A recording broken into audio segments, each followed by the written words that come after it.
Before we get into today's NDE, I want to take a brief second to thank the channel's newest supporters, Candyman and Sylvia Coffee.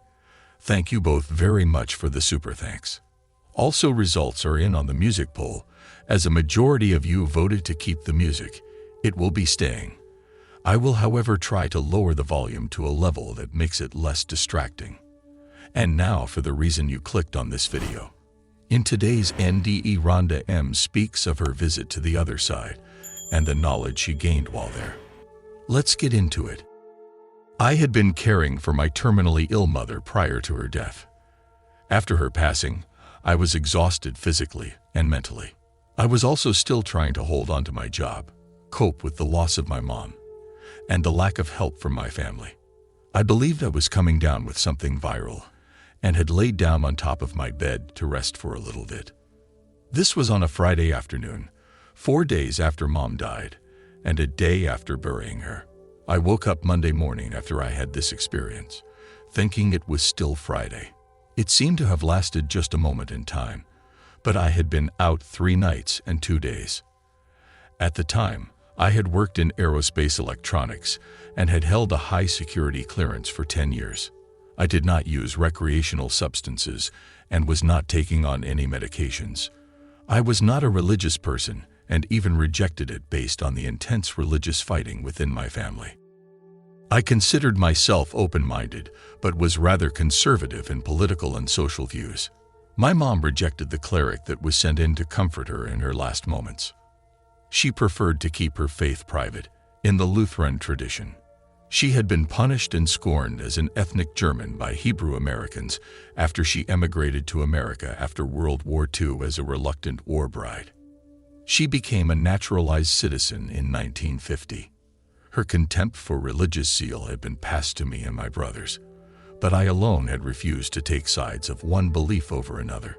Of my 3 brothers, one had become a reborn Christian zealot, one was agnostic, one was Jewish, as was the man my mother had been forced to marry.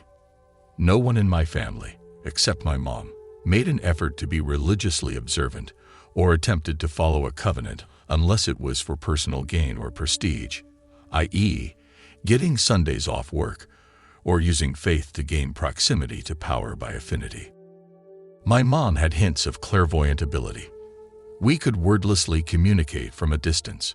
One witnessed example of this was about 9 years prior, when my mom had taken a trip by bus from Scottsdale to Laughlin, Nevada. I had gone to sleep at a friend's house. Usually my mom got home about 7 or 8 at night. This was in the days without cell phones. She wouldn't have known where to call anyway since I was not home. I woke up at 1 a.m. from a dead sleep and knew something was wrong with my mom. I had an irresistible, intensely focused urge to get in the car and find her. I woke up knowing she was not home. I called her house anyways and she didn't answer. I was so rattled that I woke up my friend and asked her to come with me. We drove into Scottsdale from Tempe. I did not know what place her bus picked her up from, or left from, or what line it was, but drove directly to the Safari Inn on Scottsdale Road in Old Town. I was drawn to this location despite never having been there before. I saw a big tour bus in front with people lingering around. I knew my mom was inside. I parked and ran inside. Sure enough, my mom was in the lobby with about 25 to 30 other people who had just been driven back from the middle of the Arizona desert, where the bus had been broken down for hours. She saw me and smiled. She didn't ask me how I knew or why I was there at 1:30 a.m. She shrugged and mentioned how she wanted to get her wig off because it had been so hot in the bus after it broke down on the highway. She said that she was probably going to be more careful of which company she went with next time. She told me to go on and go back to wherever I came from. I asked if she was sure she was okay because my feeling of trouble had not yet been shaken off. She said yes, her car was outside and they were waiting for bags. Then she shooed me off again.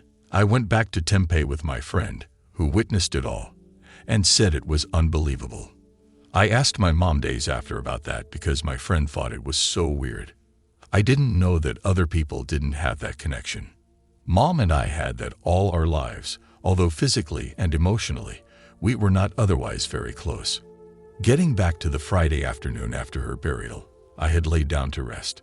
Although not usually accustomed to naps, I was compelled to do so out of sheer exhaustion and probably sleep deprivation.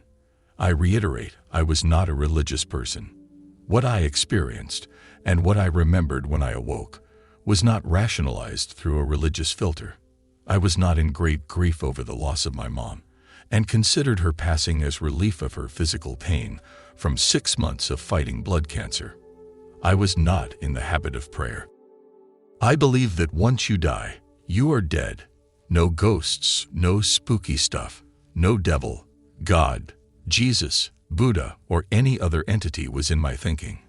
If anything, I had considered the physical properties of materials and considered that great emotional suffering could create energies that leave an imprint. Sensitive individuals might interpret the imprint as ghosts or an unearthly presence, when it may well have been a physics phenomenon not yet completely understood. I recall being compelled to sleep and lying down just for a moment. I saw myself on the bed as I was looking down from the ceiling. This was not as in a dream, but as an awareness, as if I was awake and looking down. I had the sensation of floating, like going fast over a hilly road in a car and are weightless for a moment. But this feeling was a sustained sensation. Looking down, I thought I needed to change my clothes. I wondered where my 3 cats were, as they usually hung out wherever I was, especially in the bed. Then things didn't matter anymore. It was like being up there, maybe like 15 feet above my bed. Suddenly, the needs and realities of the world dropped away. Instantly, I was rising up through an endless dark void. As I rose up, it was like being in a rocket ship. The higher up I went, concerns such as fashion, friends, job, money, and all the important things I cared about in life were stripped away. Actually, they fell away like shells from around my consciousness until there was only my awareness. I had no artifice of identity, ego, or any earthly concerns. I was not having any form of experience or sensation that would have connected me in this self to the one in the physical one back in the bed. This was the foremost life-altering experience, as this was a realization that all I have on earth stays here and means nothing. I am energy and part of a collective. I am a dispersed being. Although I am an individual, I am also connected in this other place, which is every place, but not in the physical world. After that de-shelling of my consciousness, or thoughts, or reality, whatever you want to call it, I found myself in darkness. I was not afraid, and I was not alone. It was not complete darkness, as we detect with our eyes. This was a place that our bodily senses don't work in, because I was no longer in our physical world on earth. I had no body, just a sense of being and absolute peace and harmony. I was not happy, sad, scared, or awed. I felt an absence of emotion and sensation, and an awareness of others who were present. I had instant knowledge that I was there, that I was like them, and they were there like me.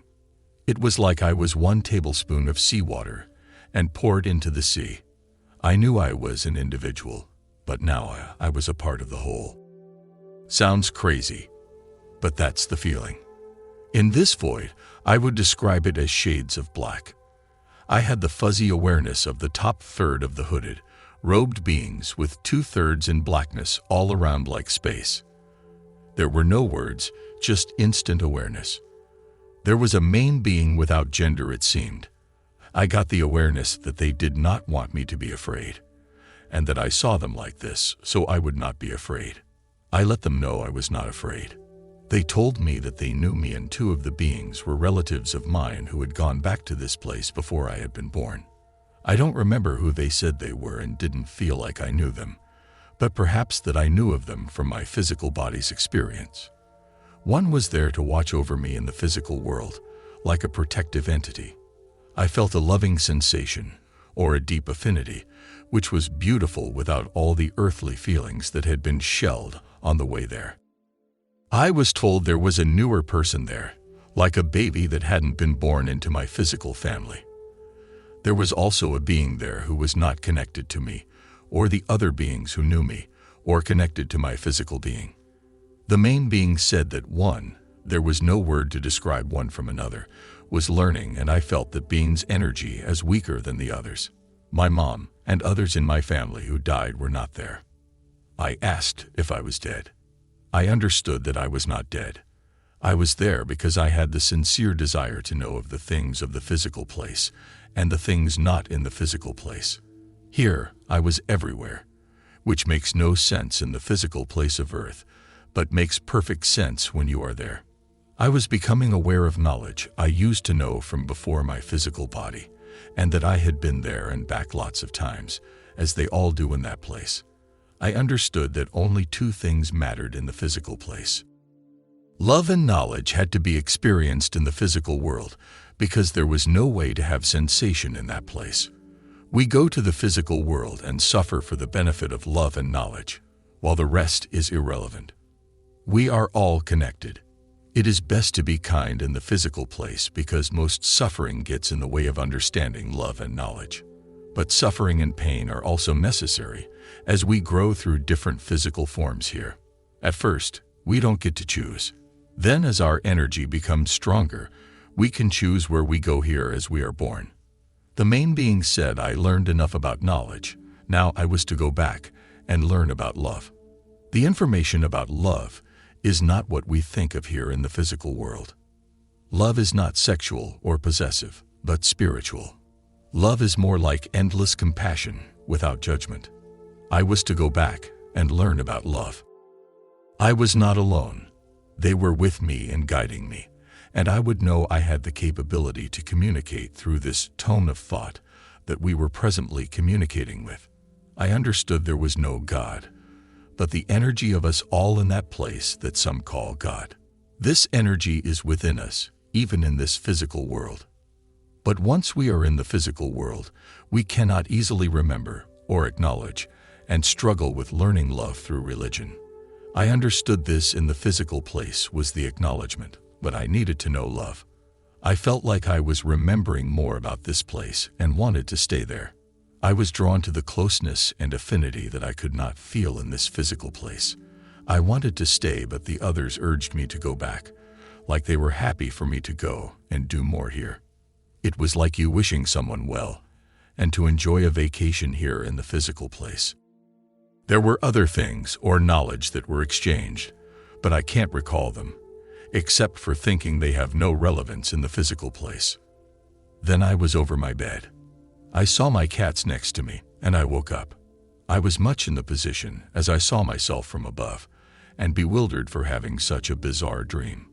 It was such a real and disturbing experience that it changed my perspective on relationships, love, sex, etc. I no longer judge people or think of good and evil the same way. I came back from this dream knowing that lesser evolved beings from the other place have less control and are more impulsive, wanting to get to this physical place because they become more powerful through being here. Earth is where we grow energy. I thought this was a long dream and was surprised to find I was asleep for a couple days. I thought if it was real and I was up there meeting God, my mom would have been there. But she wasn't. I didn't see any dead people I knew in life. They moved on. I think when you run into someone and you think you know them, but have never met, this might be the case. Our physical beings here can't understand what happens there, but there is residual awareness, different for all due to development of the energy and the physical abilities of the body. I now consider it a true experience, but have not spoken about my experience because my scientist friends and academics would think I was nuts, and my religious friends would burn me as a heretic. I understand them both and accept they are struggling to understand a physical world, mainly for things that do not matter. This place is like an amusement park to experience things we can't in the other place. The price of admission is birth and death, and the ride is unpredictable. There is very little that can affect this physical world from the other side, but very powerful, older beings can do so. But most of us are here for the purpose to grow our energy through this physical experience. I went from not believing it was real to understanding and comprehending, and having a life-changing epiphany as a result, because I had an urge to go out and buy books at a library sale. This was about 10 years ago.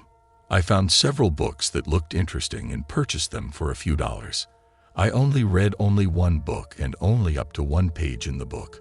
The book was called The Holographic Universe by Michael Tollett. It said, "We are here for two things, love and knowledge." I could not read on as I dropped the book into a box and tossed the box. I was in a state of interchangeable panic, fear, disbelief, and denial. How could that coincidence be? Could someone else besides me have such an exactly worded experience of truth? How did they know? Were they from the other place? And did they remember? I take it now that the experience I had was real, and I am not the only one who knows we came from and go to another place. I have thought about getting another copy of the book and reading it again all the way through. I now live my life as compassionately as I can. I struggle with the sensations and feelings of this physical body that work against love in its compassionate form. I do the best I can, day by day. I fear life more than death, but try to navigate through loving my fellow humans. I find I am amused by the trappings of excess I see in my fellow human beings.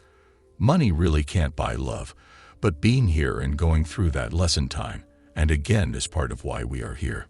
The physical world is not controlled by those in the other place, but by the beings here. We will never have perfection here or there. We will have more energy or less energy as we are building, ebbing, and eventually being renewed into different forms of energy. And that's my story. Notes from Beyond Death. I have included a link in the description to the original NDE complete with a brief question and answer portion Rhonda filled out that immediately follows her account of her experience. Let me know in the comments below what you think of this NDE. Until next time, stay blessed.